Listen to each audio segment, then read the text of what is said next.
All right, week 13, Thursday, Thanksgiving football. Happy Thanksgiving. What a day to clear the air. I'm actually not American. I'm Canadian. So my Thanksgiving was about a month ago. I know it's crazy. It's foreign to all you Americans. I understand. And a lot of Americans watch the podcast, obviously, about the NFL. So for me to you and your family, happy Thanksgiving. Even though I didn't celebrate it, I've seen the pictures, heard the stories. I hear what family in the States tells me about it. Seems like a big deal. Seems like you guys go all out, which is awesome. And obviously you had 3 phenomenal games on today to watch. That's awesome. You eat, you watch football. Easily one of the best days of the year. I'm so excited to get into all 3 games. It's always a treat when on a Thursday you get multiple NFL games. And a few that were just fantastic right down to the wire. You had Packers, Lions early on. Packers come out with a huge divisional win. And then Cowboys, Chiefs. Is it their year? Nah, I don't think so. But it's awesome to see the Cowboys succeeding. They won at home. It looked phenomenal. And then obviously Bengals, Ravens. We'll talk about the late game last. Thank you so much for being with me. It's been a phenomenal day. I'm so excited to talk football. I'm sure you're excited to listen, or else you wouldn't be here on the JV show, back with JV for a Week 13 Thanksgiving Thursday night football recap.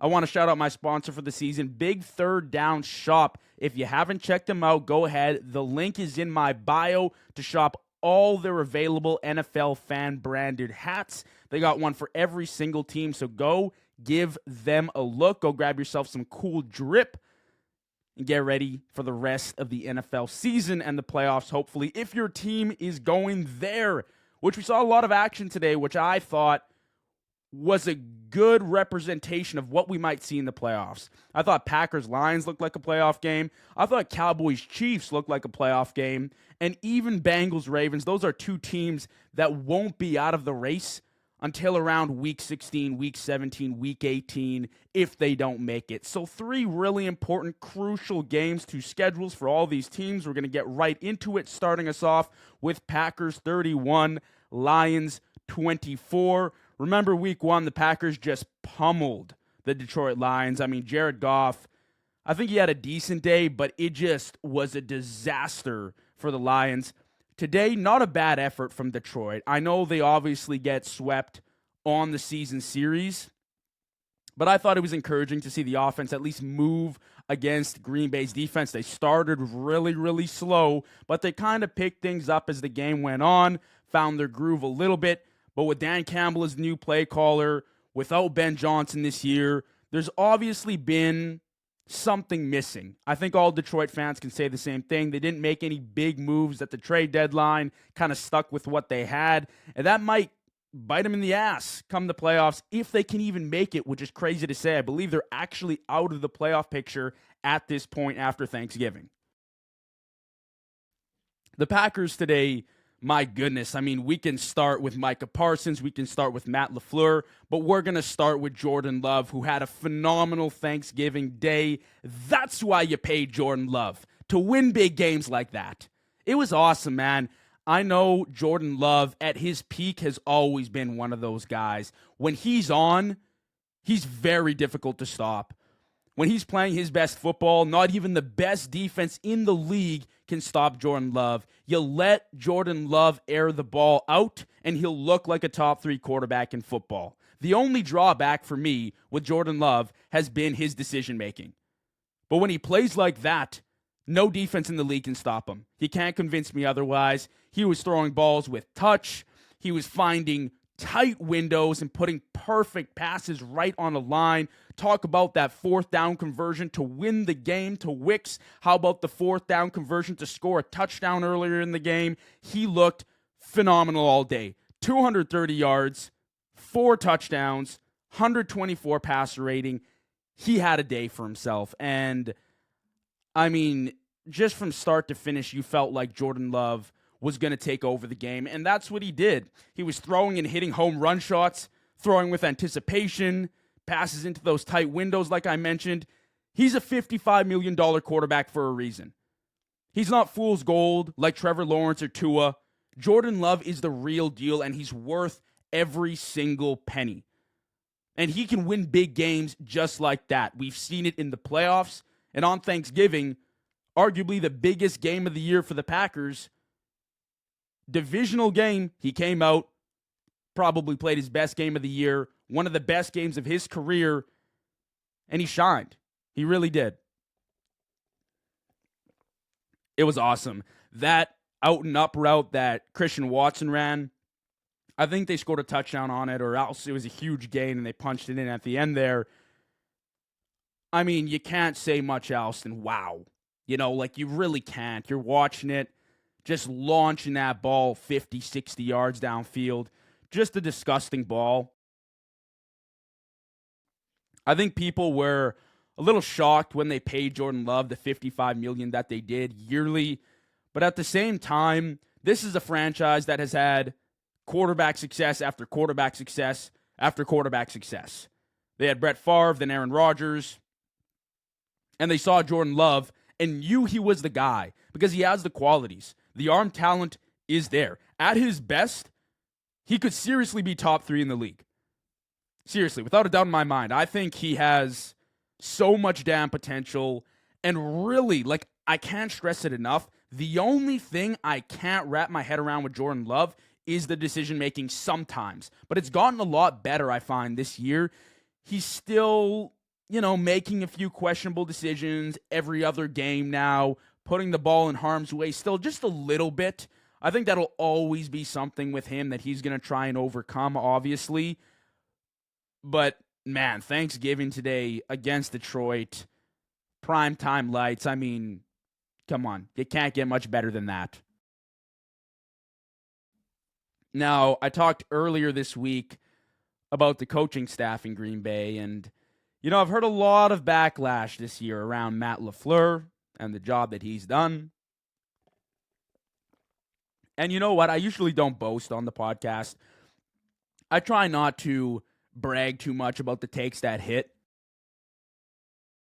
because the reality is I have some really shitty takes, and I'd rather not get cooked for those. So I kind of stay in the middle, but I will say all the Packers fans love Matt LaFleur this week, and I tried to tell them, you don't switch up on a coach that has a 67% win percentage as your head coach, who's won multiple playoff games for your franchise.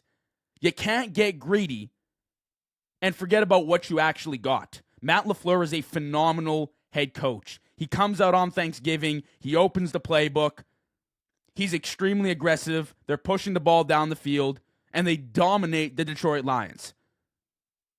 They out-Detroited the Detroit Lions, I feel like. They played Detroit's game. They were fiery on offense. They were physical on defense. They wanted it more today, and you could just tell it from the first snap to the absolute end. They were just grinding it out, and Matt LaFleur, you got to give him props. Easily his best coached game of the year, and you can't change my mind about that. He knows what he's doing. Dialed up the money plays on fourth down to convert in the red zone, to win the game. He trusted his guys, loved the play call. Run game was awesome today.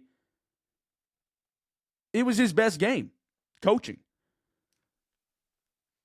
And now all the fans are thanking the Lord. Oh my goodness, thank goodness we have Matt LaFleur. What a game.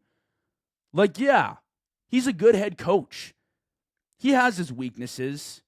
There are some drawbacks, of course, with his play calling. He hasn't been, a top 3 offensive coordinator this season by no means. But you can't sit there and say fire LaFleur. You can bring in another guy to help out with the offense for sure. But I don't know. I've never been behind the narrative that LaFleur is the problem or is holding this team back. I thought they looked amazing today. I really did. I would suggest now that they keep their foot on the gas pedal and just go all out. Keep that same momentum. Keep the same play calling now. Be more aggressive. Take the shots. Let Jordan Love air the ball out. That's the specialty. Josh Jacobs is getting up there in age. I probably wouldn't lean on him with 30 touches a game. I'm not saying that they are, but I would probably scale his touches back so you can get the best out of Josh Jacobs. Because running backs at that age, they start to tailor off, obviously, naturally. But you can still get good production. I thought they ran the ball really well with Josh Jacobs today. And if they can keep the pass game moving, keep in mind, this was all without Reed and Matthew Golden, who will be huge for this offense when they come back, when they become pieces again for Jordan Love. Listen, I've been low on the Packers all year. I haven't been head over heels for them by any means, but they'll play some games like they did today, and you're just like, okay, at their best, yeah, they could win a Super Bowl. Not saying I trust them fully, but at their best, game like that, it's going to be hard to beat them. Now, the one guy you really want to highlight on this team, and Jordan Love what he did. Matt LaFleur, great game plan. Micah Parsons is generational. He's generational. Like, it doesn't get much better than that. He's a real-life X factor. Let me read you his stats. 10 pressures, 4 quarterback hits, and 2.5 sacks all in the same game. That's unbelievable. This guy reminds you of a video game. Thank you, Jerry Chance. Got to be as loud as possible in Green Bay. They got to be screaming that. This is his 5th straight season of 10-plus sacks. The athleticism, the quickness, the bend around the offensive line, it's all there. He's a game changer. He is a game wrecker. Very few defensive players can take over the game and win it for their team, but Micah is one of those guys. Now, Myles Garrett is having an absolutely incredible year. The numbers he's put up, sack-wise, I think he's at 18 right now, 4.5 or 5 off the record. That's awesome. You know, I don't want to take away from that. But Micah Parsons, really the only thing I don't like about Micah is his number. You know, I don't rock with the number 1 on the D-line. I like the 11. I don't mess with the 1. It kind of looks off to me, but this is a personal thing, obviously. I digress. But there's nothing I can say negative about his game. Really, like, he's a game wrecker. That's why they pay him quarterback money, to take over games and to leave quarterbacks feeling unsettled, to cause complete chaos in the pocket. I mean, when you got a guy like Goff, who is solely a pocket passer, a guy that stands there, he's got concrete around his feet, he cannot move, you're not going to win a game when you got Micah attacking your offensive line. You're not. When your O-line hasn't been as good as it has been in previous years, when you're a guy that, you know, relies on sitting in the pocket, taking your time, going through the reads, finding a guy like Amon-Ra St. Brown in the slot who they didn't have for the majority of the game today, it's going to be tough. It's going to be tough, and that's why the Packers, for 2 straight games this year, have dominated the Detroit Lions. And Micah, I know Myles Garrett is having the season, but he's up there for Defensive Player of the Year, for sure. The Lions, on the other hand, I think they fall out of the playoff picture at this point because the Niners, I believe, are sitting at 8-4 right now. And that's primarily because of their schedule. But they've also been a really good team this year, all things considered. I've talked about them. You know, I said it to start the year, and then the Lions, in their first few weeks, went for like 50 points against Chicago, and everyone was like, oh, JV, what happened? Oh, you were wrong.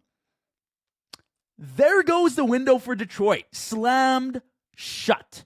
Told you it to start the season. I tried to warn you. Losing 2 coordinators that call both sides of the ball hurts. It's not easy. Dan is not going to be the second coming of Ben Johnson. They need a true play caller. And talent alone will take them very far to 10, maybe 11 wins. But there are weaknesses on this roster. And they didn't do much at the trade deadline at all. Micah tore apart that offensive line. The D-line didn't get any pressure on Jordan Love. It was a better effort than week 1, but they are not a Super Bowl caliber team. The loss of Aaron Glenn, the loss of Ben Johnson, and Shep has done a good job with the defense, but there are clear issues. They lost cornerstone pieces to their offensive line. They lost both coordinators. I'm not sold on Dan Campbell as a play caller. Amon-Ra St. Brown out today. It seems like another year where the Lions they have the talent, but they don't do anything. They don't get to a Super Bowl. They don't actually make noise in the game that matters, right? They had a 2-year window where it was theirs. And you couldn't capitalize. You should have beat the Niners in that conference championship game. Second half, it all crumbles. You're not the Chiefs. You're not a team that sticks around. And we'll talk about them, obviously. But you're not a team that sticks around in the playoff picture for 10-plus years, where you get chance after chance after chance. Like the Bills have, and they still haven't done shit. But anyways, that's my fan bias coming in. Besides that, I'm concerned. I would say their window is shut. A lot of people blaming Dan Campbell today. You can't be mad at Dan Campbell, in my opinion. You can't be mad at Dan Campbell going for it on 4th down. People switch up so fast. And I just don't understand it. That should be expected from Dan Campbell. I get it. At some points, he's got to put his pride aside and take the points. But if those 4th downs worked, but if they converted on the 4th downs, they'd be singing his name in the streets. They'd be praising him like a king. It's all about the execution of the players, in my opinion. Shout out to Dan Campbell for staying true to his value system and remaining confident with his huge ball sack going for it on 4th down. Yeah, they went 0-2 on 4th down, but is that on Dan Campbell? I don't think so. I watched J-Mo drop a ball that hit him in the hands on 4th down, and they walked off the field. What do you want Dan to do? Ever since he got there, he's established his value system in that we're going to go for it on 4th down, saying we will be a 4th down team. So as fans, you got to suffer the consequences of a guy that is ballsy and trusts his team and puts them out there when it's a do-or-die situation.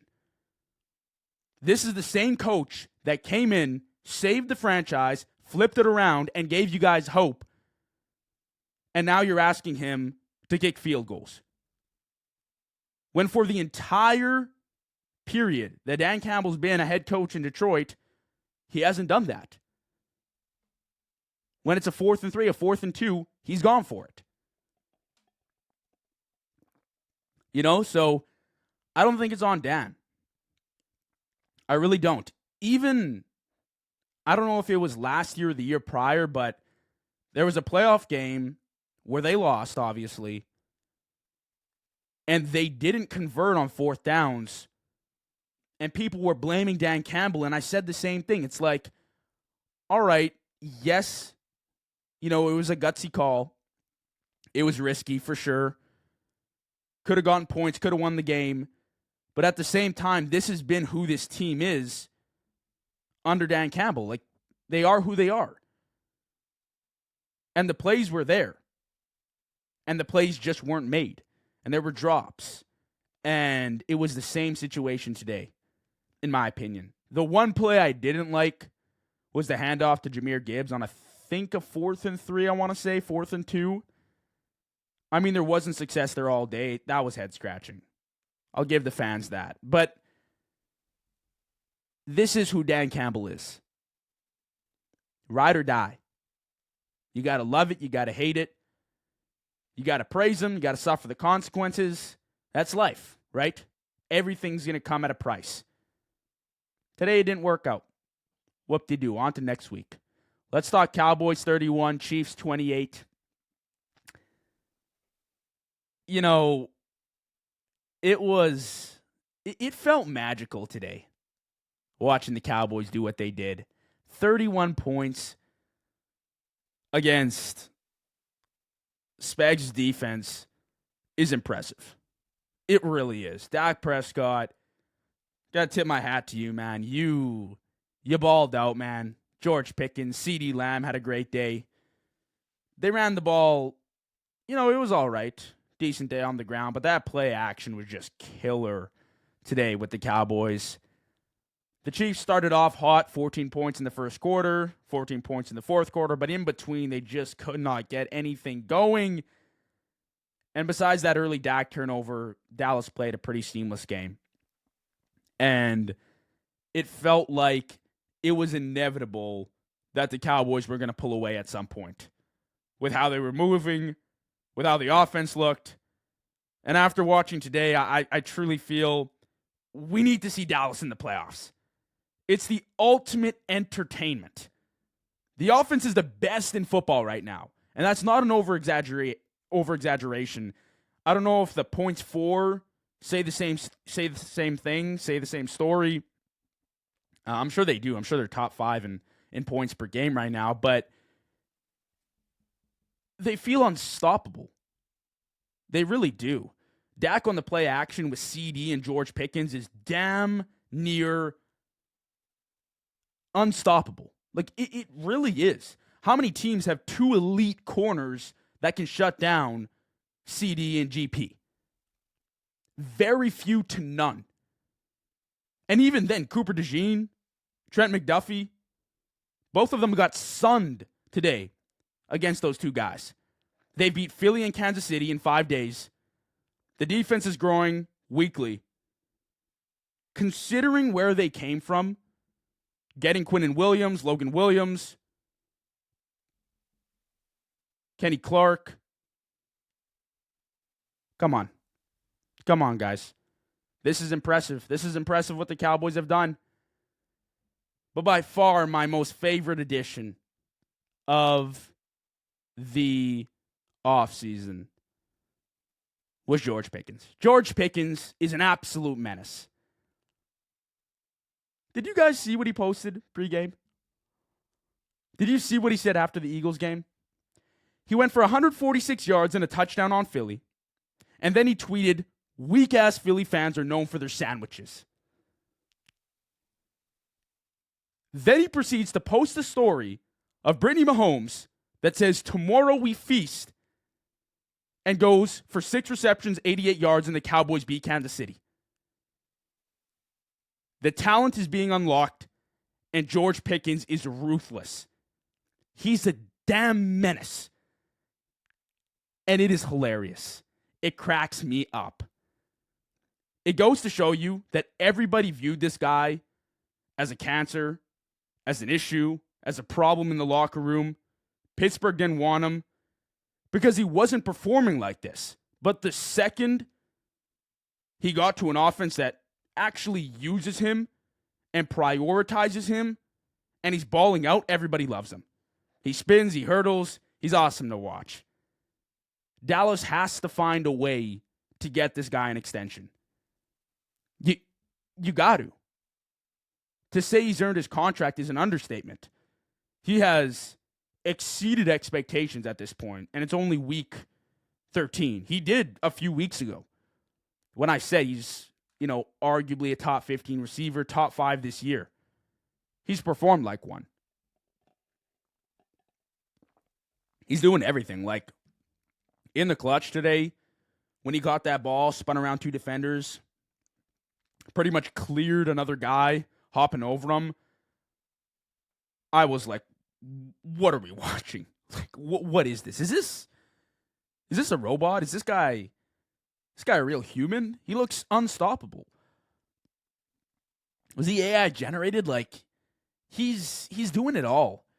The spectacular contested grabs he goes up for, the ability to catch a 5-yard hitch, a 3-yard slant route, and take it to the house. Very few guys can do both of those. But George Pickens, he has this special talent, man, and besides CeeDee Lamb, they look dangerously good. Dangerously good. I'm not letting Jerry Jones off the hook either, but the Cowboys look awesome. For losing Micah Parsons, they don't look all that bad. You know, I thought it would be a lot worse. And look, I still don't think losing Micah was ideal. Obviously, with the contract situation, you weren't paying Micah. Like, people forget that. You weren't going to pay Micah with Dak's contract, CeeDee's contract. You just couldn't afford it. It wouldn't be optimal for the franchise, so you had to get him out of there. But that could have been avoided if Jerry properly managed the contract in the first place, of course. But what they've done, like Quinnen Williams is awesome. That was talent going to waste in New York. Shocker, surprisingly, like everybody else. Sauce Gardner now in the Colts. Awesome to see those guys performing for good teams. Javonte Williams has been a solid pickup. I mean, the contract is still a mess with Dak. And like I said, losing Micah stings, but the fact this team is 6-5-1, and we're actually even talking about the playoffs, is amazing. The Cowboys could run the table and make the playoffs. Absolutely nobody thought that was possible to start the year. Even Dallas fans had given up watching Micah go to one of your rival teams in the NFC. Look, I don't think Dallas is ready to go to a Super Bowl, but with the way the offense is moving, geez, they could do damage. You know, they're a team that I wouldn't want to face. Let's put it that way. I don't think they're the best team in the league by any means. I still think that their defense has problems. I think their secondary is weak. But, you know, I wouldn't want to see a Cowboys team that's a 7th seed, you know, just fiery momentum, all that, carrying into the playoffs. On the road, nothing to lose. Come into my house. Like, that's a matchup that's tough. And you could easily lose that, which the Cowboys actually did a few years ago to the Packers, ironically. The Chiefs, listen, the Chiefs get closer and closer to playoff elimination. I'm not celebrating yet, but I would love to with everybody else. Pop champagne. It would be phenomenal. I would never bet against Mahomes, but the second they get eliminated, we're popping champagne. We're popping champagne. The Bills fan in me, I don't give a shit about this media facade that I got to put on and say, hey, yo, don't bet against the Chiefs. You know, Mahomes, oh, yeah, the Chiefs, they're so good. No. The second they're eliminated, because I won't talk shit. I'm too scared. I'm too scared. I won't talk shit until they're officially knocked out. But the second they get knocked out, and even if the Bills make it, I don't care if he loses in the wild card. That's my Super Bowl. I'd love to see it. Mahomes, 260 yards, 4 touchdowns, 130 passer rating. It's not going to get much better than that from Mahomes. The Chiefs got to realize that. These are not the Chiefs that we know. They're taking costly penalties. They're dropping crucial passes that would convert on third down and move the chains. They now need to beat They now need to beat at least 2 teams better than them record-wise in order to get into the playoffs. Probably 3. They've been in 5 or 6 one-score games with playoff-caliber teams that they've lost. That's not who they were last year. It was actually the exact opposite. It's not that Kansas City isn't good anymore. They're just not closing out games. They're not good in the clutch, which is what they were all of last year. They kept games close, yeah, but when it came down to push and shove, you knew who pulled away. The Chiefs. That's how they made a Super Bowl. When the playoffs came around, veterans popped out, beat my Buffalo Bills, unfortunately, and they got their asses spanked in the Super Bowl. And ever since then, it's kind of been, a different story, I would say, for this team. It's been weird watching them. It's odd.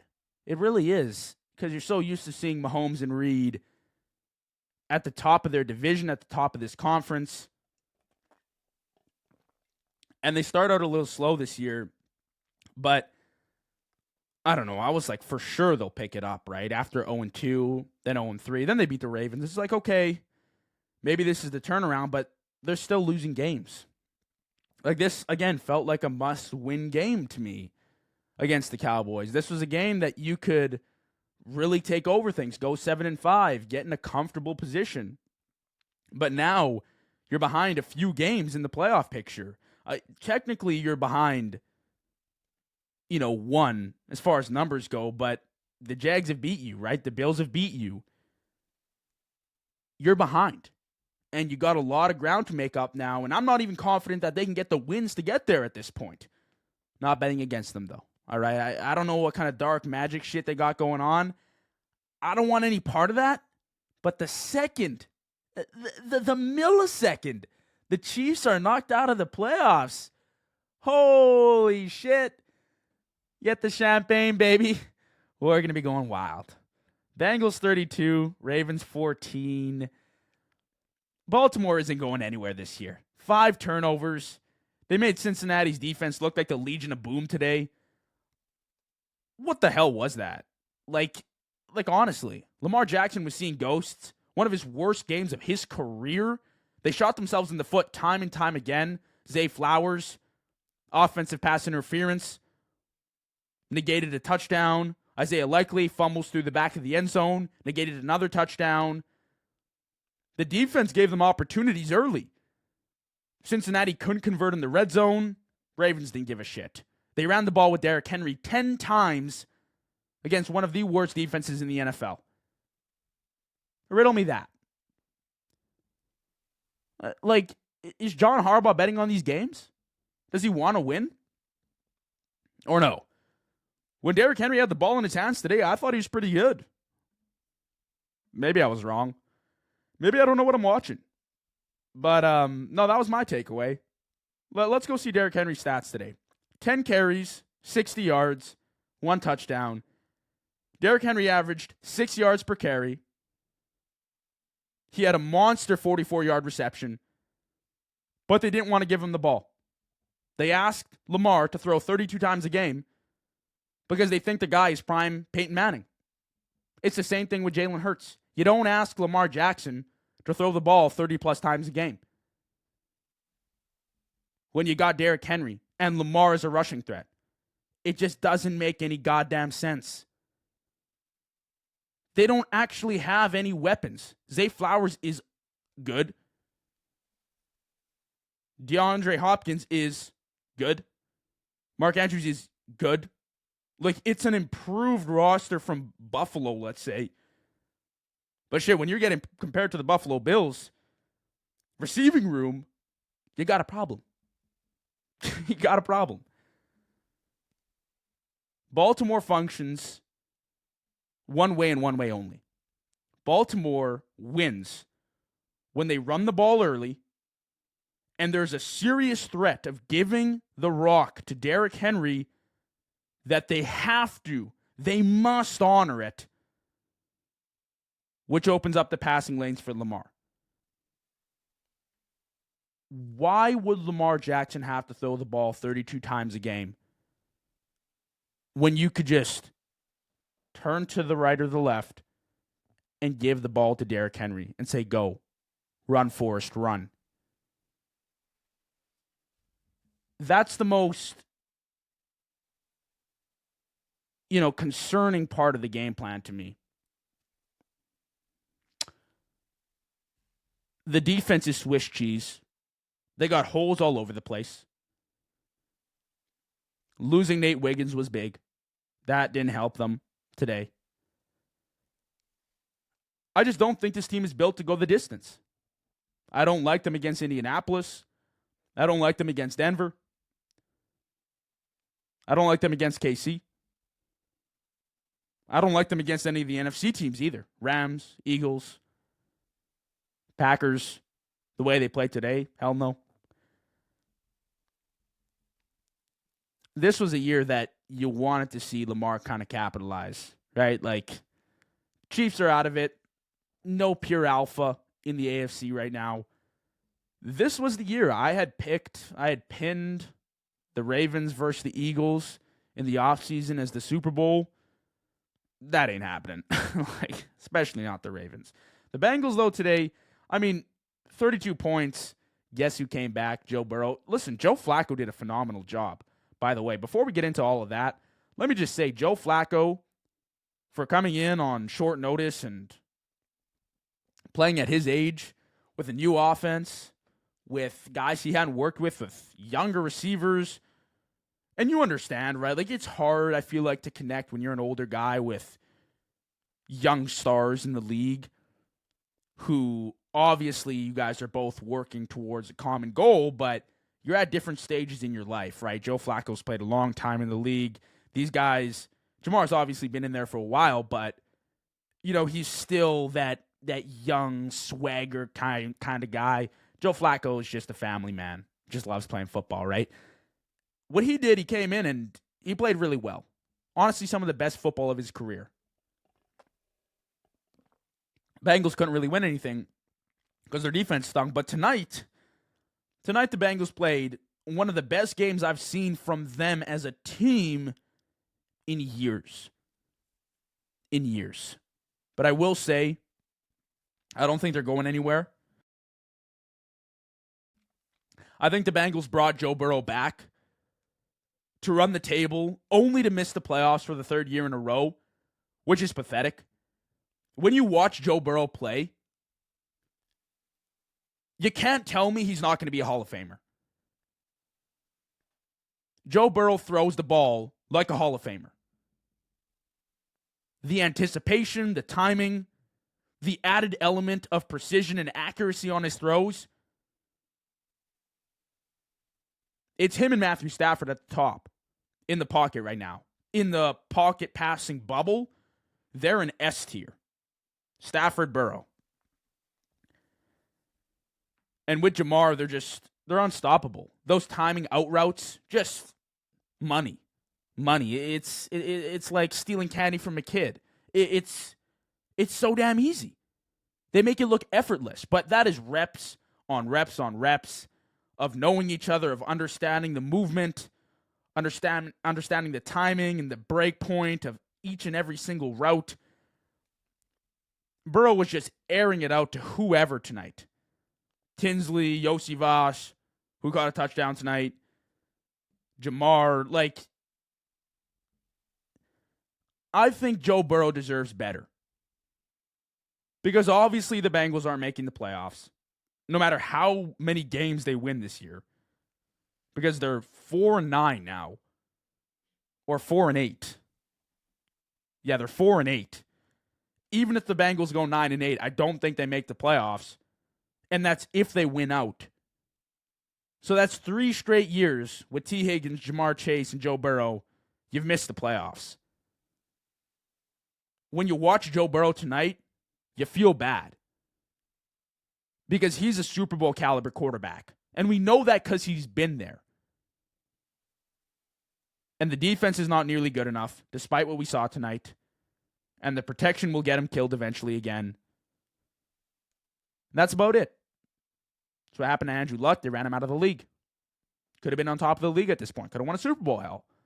Imagine they had him right now with this Colts roster. Holy smokes. Please don't do that with Joe Burrow. Please get Joe Burrow some help.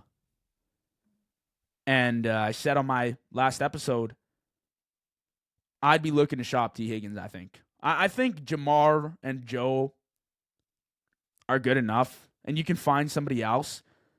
I thought the T. Higgins contract was a mistake. That much money when you have a plethora of options. Like, obviously you're not going to get a T. Higgins. You can't just find one out of the blue. Like, you got to look a little bit, but there are guys that can fill in, that can be decent options there. And when there are so many damn holes everywhere on the roster, you're just like, man, maybe it would have been best if we didn't go that direction. I don't know. All I know is that the Bengals are probably missing the playoffs.